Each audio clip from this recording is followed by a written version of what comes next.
Hi, I'm Bebe. And I'm Stephen. And we are Just Another Knitting Podcast.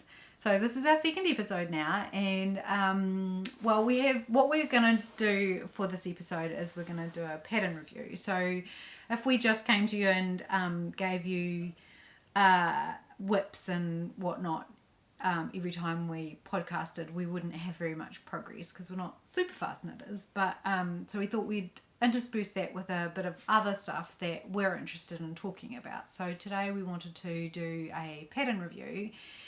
So we'll do one each. But before we do that, there's a couple of things that we wanted to do. One was maybe talk about ourselves a little bit more, and then the other thing was to give you an update on something that's been going on for us. So just to share a little bit of more information about ourselves, we both live in Christchurch, New Zealand. We were both born here.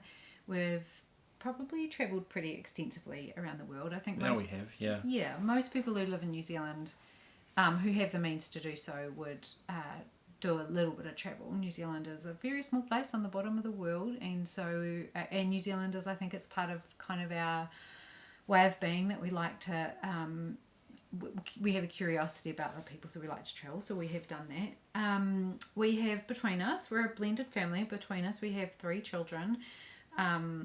So I have 2 children who are in their 30s, and we have one that's in her 20s. Yes, my daughter's 24. Almost. And then we have 3 grandchildren, 2 that are teenagers, one that's just a preteen, and then we've got one that's on the way. So that's just like knitting opportunities. Yes, baby knitting. So I've already started on that, so that I'll talk about that in my whips in the next episode. So that's just a little bit about us. But I thought I would start by talking about what's happened in my world recently. So in the last episode, I shared with everybody my Andrea Mowry Rybeck sweater, which was my work in progress, framed, and I was knitting that in Wild Earth yarn, woolen spun DK weight yarn in red and white. And what has happened is that I knit the whole garment, and I picked up the first sleeve, and I was partway through the first sleeve, and I put it in my car, drove to work, and I put it in my car because I was going to knit night that night, and left my car parked on a busy street outside my work, and somebody smashed the window of my car and stole my knitting bag. So it was a beautiful knitting bag as well. So I had a Hide and Hammer special edition spin cycle collab knitting bag, and the almost finished knitting in it, so that I could take it to knit night and finish my first sleeve on it. So that is gone. It's gone. And I had knit it with the intention that it would be finished in plenty of time to wear when we went travelling, which we're doing soon, and that I could wear it to Rybeck, which we are going to this year. So that was pretty gutting, actually. Like, it was really gutting to get to my car and realise that the window was smashed, and not only was the window smashed, but there was like glass all through my car. Really awful. And it's, cold and winter here, so the car was also a bit wet, and then to get in my car, and I just kind of like blindly thought, I'll just get home and then I'll ring the insurance company, and then I looked down and I noticed that my knitting bag was gone, and I was just like, ugh, I felt so sick. So that was a couple of weeks of knitting down the tubes. And I also had a sock that I was knitting for a friend that was also taken. That was I'm going to re-knit that one, so that not such a big deal, although I lost obviously 2 sets of needles and my very favourite pair of scissors and my little knitting kit with my favourite little tape measure. Like most knitters, I have all my favourite accessories. Yeah. So super sad, and like the car is going to be repaired and all of that, but the garment, I can't get that back. And a couple of people have said to me, oh, you can just knit it again. And I have to say, like, I'm not going to review that pattern in this podcast, but the thing that I would say is that I'm definitely not knitting it again. It was, Stephen knows. Yeah. There was a bit of complaining. There was lots of complaining, yes. It was a hard knit. Like, I'm a fairly competent knitter, and I do enough colour work to know that I know how to do colour work, and I'm a good colour work knitter, I would say, like good tension, all that. I did not enjoy colour work flat at all. I don't understand why Andrea would have made the choice to not put steeks in, but to make us knit the colour work flat instead. In terms of levels of difficulty, I would say knitting colour work flat much, I wouldn't say harder, but it's a much less pleasant experience than knitting in the round and steeking an armhole, in my opinion, particularly because the neckline didn't really have any shaping. So very easy to knit that in the round. It wouldn't have required a neck opening steek or anything. So yeah, I was really not enjoying the knit. I'm just going to come out and admit that. The pickup for the sleeve was my edges on the sleeve when I was knitting flat were not very good, because I've never knit colour work flat before, so they were not great, which meant that when I went to pick up the sleeve, also looked like trash. And it took you a few times, as I recall. Many times. Yeah. Yep, and luckily Stephen was in hand, and he has done this before, so he was like, no, yeah, there you look good, that's what it's supposed to look like. Yeah, so without doing a full pattern review, I would say would not knit again. I really love the effect. I absolutely love the effect, but I also think, like, I tried it on because I had done the whole front and done the 3 needle bind off, which I've done multiple times for Andrea's patterns. So I had tried it on, and it was very, very thick. So thick that it was like, I'm not sure I even want to wear this. Not in terms of warmth, because it would have been really woolen spun, very lightweight, but it just felt like I was wearing a puffer jacket, like so thick. Which is the other thing I just wanted to mention, was that Andrea suggested using spin cycle in this pattern, and I think I was kind of weighing that up. And I decided that I prefer to use a woolen spun yarn because it's lighter weight, and I wanted to knit mine longer, which would make it heavier. And I'm aware of how heavy spin cycle is. So I thought, well, if I knit it in a woolen spun yarn, at least it'll be lighter. But it also made it puffier. Like, woolen spun yarn is really puffy, and when it blocks, it puffs up even more. So it would have made it even puffier once I had blocked it. And so in hindsight, I think even though Andrea says you can knit it longer, I think if I were to ever knit it again, I would knit it in the suggested yarn, and I would knit it to the suggested length. I would knit it shorter with a heavier weight but a tighter spun yarn, and just follow the yarn suggestion, because I just don't think the yarn that I used was suitable for the pattern. Which is, something that we talk about a lot, actually, and I will talk about more. But that was a really good learning for me, because I've just cast on for Marie Wallen Aran weight pattern, and it's also double stranded colour work, so it's going to be quite chunky. But I think it's worsted spun yarn. I need to actually check that, because I'm not sure. So it's a slightly different proposition. Anyway, but I'll talk about that in our next episode. But enough from me for now.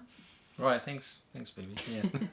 Blah, blah, blah. So the pattern I'm going to talk about is Gib II by Andrea Mowry. So following on the Andrea Mowry theme we so are far. We are Andrea Mowry fans in this household, I have to say. Yes, there's a number of her patterns have been knit. So yes, I'm currently wearing Gib II. It was knit, I probably knitted finished about 3 months ago. So it's again a regular work staple. I wear it at least once a week to work. I knit it in a local yarn, Ashley 8 ply, which is 100% merino. So this is it here. Cover your face. There you go. Look, the trick works.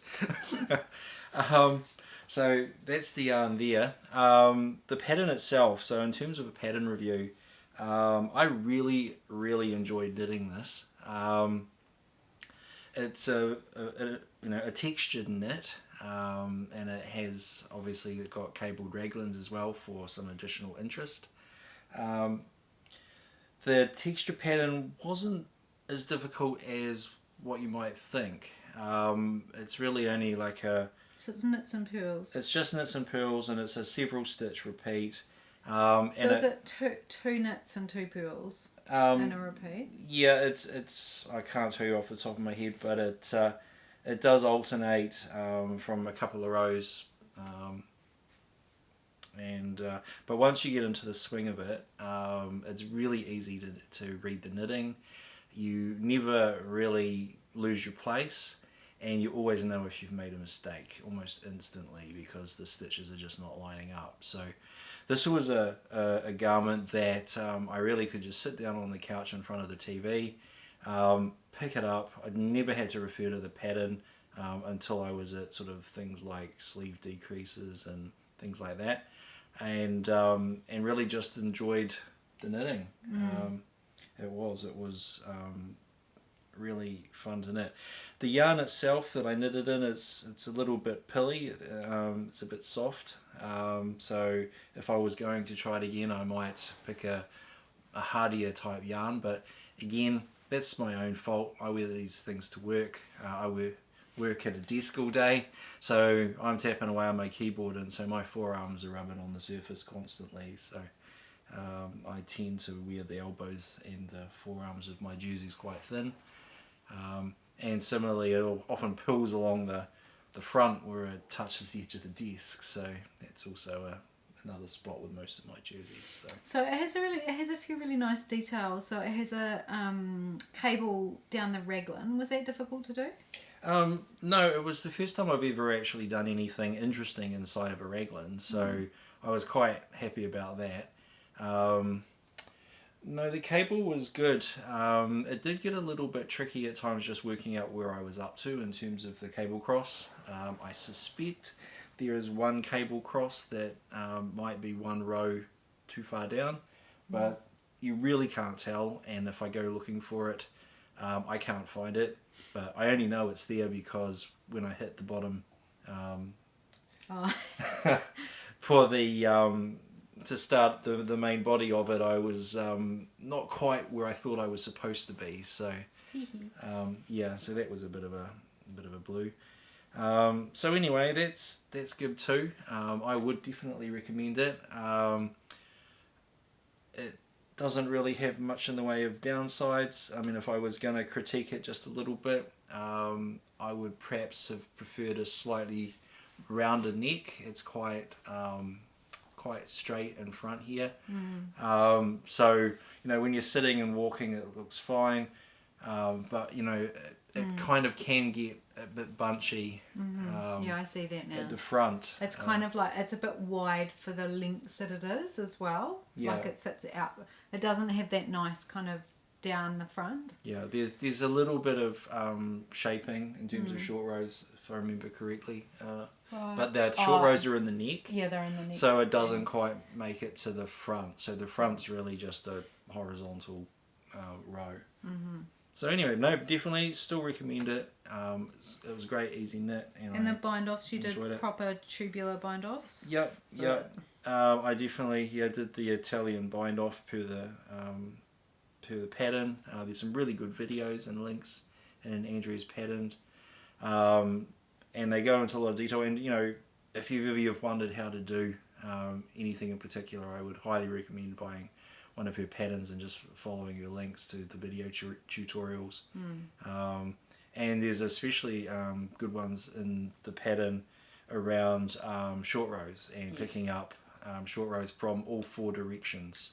And that's the big one because, you know, obviously... When you're doing short rows inside ribbing, you have to know how to pick up purl side on the front, purl side when you're going that way, purl side going that way, and knit going that way, and knit going That's that way. correct. Yeah. And it's also in the round too, and that pickup in the round is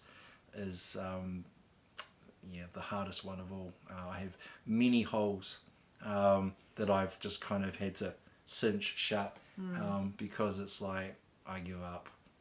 So this was the first time I found the video for it, and it was I use enlightening. I use that video all the time for the picking up short rows, doing the short rows and then picking them up. Yeah. Very good. Because often you forget too. So you do it once, and then a month later, when you're on your next garment, and it's like, oh, how did I do that again? So that was good. And what have you been knitting? Well, I haven't been knitting this, but I'm going to review this. So I knit this garment in April and May 2022, so just over 2 years ago now, and so it took me 3 weeks to complete it. And it is called First Raglan Sweater. It's by Jared Flood. And it's knit in Spin Cycle, the worsted Dream State, in the colourway Melancholia. I used 9 skeins of the Melancholia to get it knit. I actually bought 7, and then because I had an idea of another pattern, and then I decided I wanted to knit this one, and I'll tell you why in a minute. And so I had to go get 2 more colours. And if you've ever bought Spin Cycle yarn, you'll know that they try and kind of match up your colours when they send them. So I bought the first 7 from Spin Cycle, and the colourways are quite different even within a batch. So they try and create a colour theme or a colourway for you. And then the 2 other the skeins that I got were from a local supplier in New Zealand, and so I was kind of a little bit worried that I was going to end up with something quite different, but they were pretty good. Like, you can kind of see the skeins that I inherited locally, because they're much more purple and pink than the ones that weren't, but it kind of blends well, and it's completely fine, I think. I think in the context overall of the whole thing, it doesn't have any big breaks or anything. No, like you that. can't kind of see a difference. Had you used Spin Cycle before? No, I hadn't at that point. It was my first foray into Spin Cycle. I was a little bit nervous because I'm just a slight control freak, which meant that I was a bit worried about how the Spin Cycle would unspin onto the garment. And I'll stand up so you can see just how the colours have come out. So, there's my arm. They actually came out pretty good, I think. I didn't control the colour at all. I just decided to let it go until I got to the cuffs, and I really just didn't want the cuffs to be different, because that's the kind of the part of the jumper that I see every day, and I at least wanted those to match. So I saved, as I was knitting, I saved some kind of plain colour, which is kind of this colour, so that I could use those for the cuffs, and that's the only kind of yarn colour management that I did through the garment. It's a Raglan construction. It's called First Raglan, and it has a 5-stitch raglan in here, which I really like. The reason I'm interested in this one is that I really want to knit one of those, and I think you could actually put you could probably put a small cable into this pattern fairly easily, because it is such a wide raglan. What else can I say about the pattern? It is a really good beginner pattern. It was the first time, it wasn't the first time I knit short rows, but it was the first time I actually understood what I was doing when I knit short rows. Like, I'd knit a garment before that I had short rows, and I kind of just followed the pattern, and I had no idea what was going on. I didn't understand why I was turning the work, and I kept missing the short rows as I was coming around to pick them up again, and one of them I missed completely and made a hole in the garment and had to sew it back up again, and then I kind of had frogged it a couple of times. It was so painful.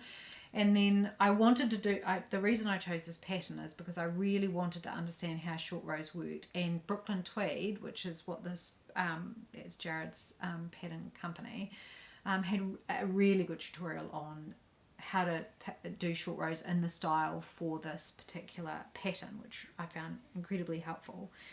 The other thing that I really liked about this pattern is that I struggle a lot with patterns that have a large size range, but you have to kind of scroll through all of the sizes throughout the pattern. I kind of get overwhelmed with all the numbers. Like one of the first things I knitted was tin can knits, and it's amazing that they go from baby to like 5XL. Amazing. Like I've knit Playdate for a baby and for a large adult. Brilliant. I love that idea that I can get one pattern, I can knit a garment for my entire family and they'll all wear it. But very challenging. And what this pattern does is it provides a table. Now I'm going to show you without showing you any of the information in the table. So it gives you a table, and then you put your information into the pattern from the table. So you pick the size you're doing, and it tells you so for example, if you're doing size 3, which I was, it gives you a whole list of all of the numbers for all of the pattern at different points. So do this number of decreases, you should have this many stitches, do this decrease for this many times. All of those numbers are written in a table on the back, and then you transfer them from your size onto the pattern, so you only have your size on the actual pattern.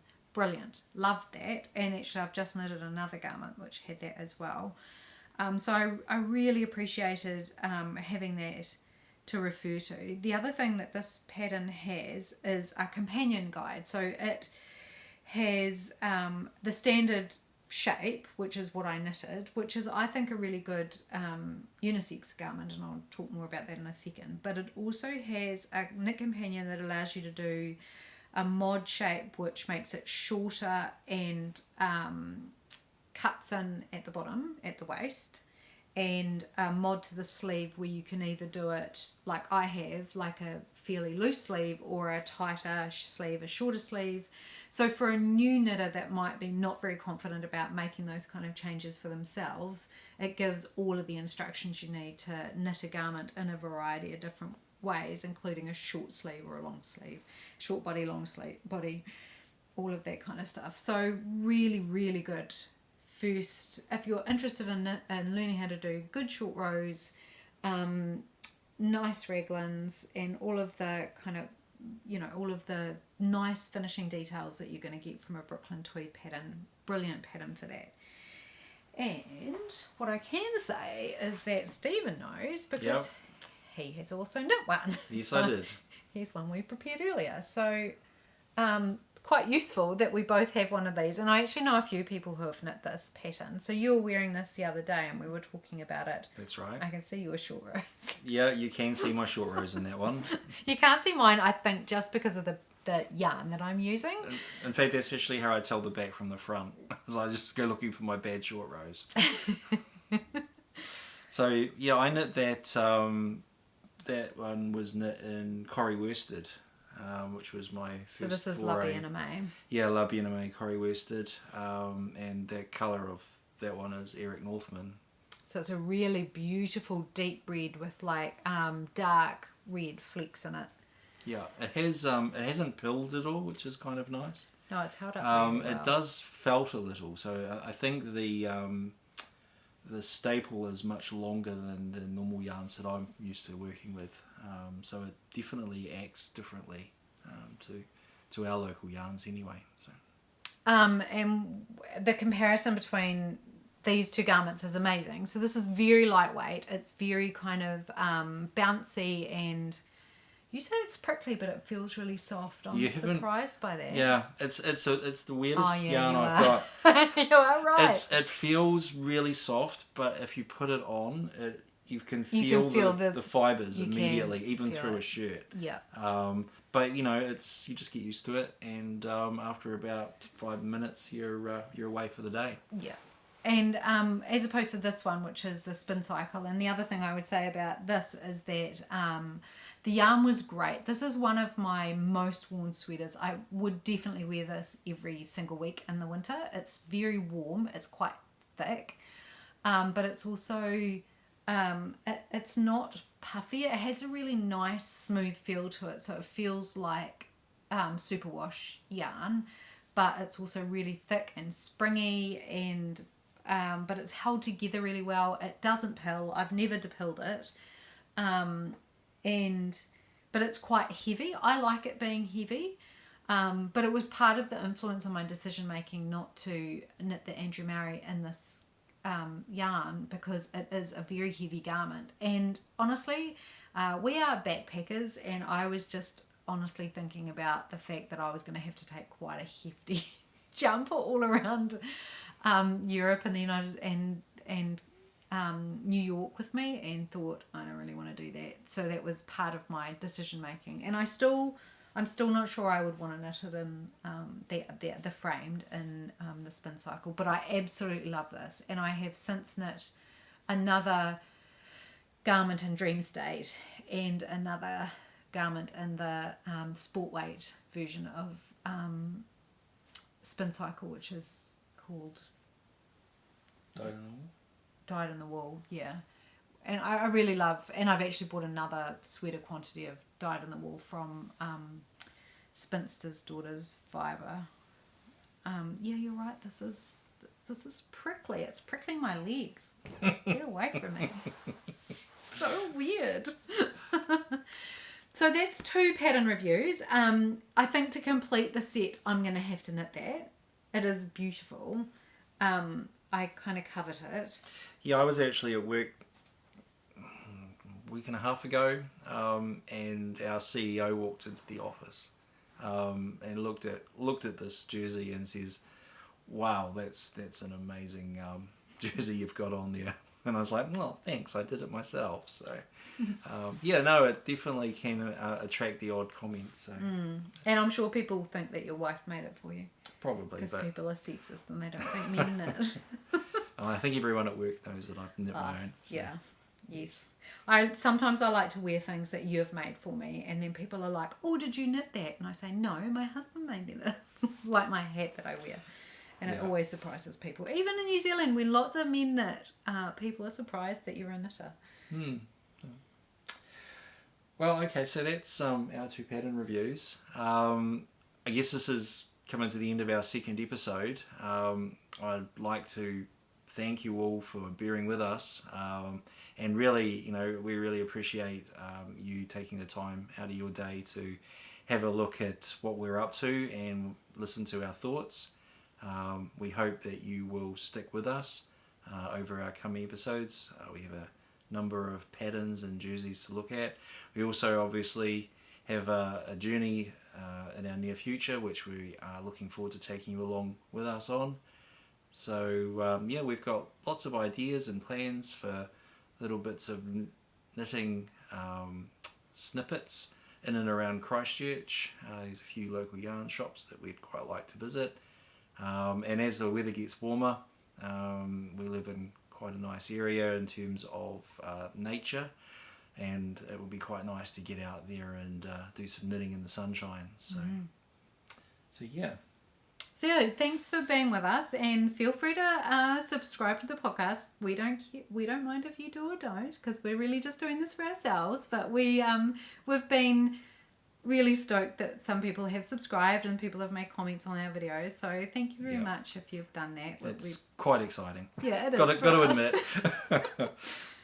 So yeah, no, thank you. Because we're just a couple of humble little knitters from Christchurch, New Zealand, and so we'll be back in a couple of weeks' time with an episode which will update you on our whips. Hopefully no more get stolen. I've learned my lesson about leaving my knitting in my car. And I better get knitting on some things, so I've got some whips to show. And so we'll see you in a couple of weeks with more knitting to talk about. Awesome. Oh, goodbye. Ka kite.